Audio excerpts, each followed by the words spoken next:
Okay, in this video I'm going to show you how to align an image. So all I'm going to do here is create a page. We'll call it image test, and we'll click add media. In this case we'll just put in our handy dandy button here.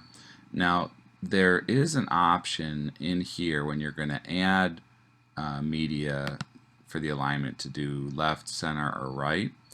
But sometimes you'll already have your image on your page, so I'm going to click on none and leave all this just by default so I can show you how to do it on the page. So all we do is we click once on the image, and then just like we did in the earlier video with our text, we can click align right, align left, or center. Now if you have text on this page, we'll put in some sample text here.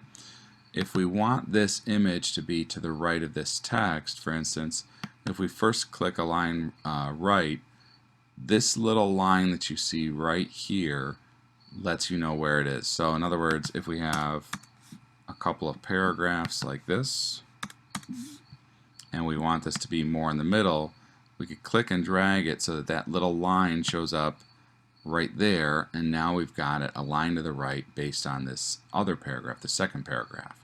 So that's how easy it is to set it up for the alignment for a video or for an image.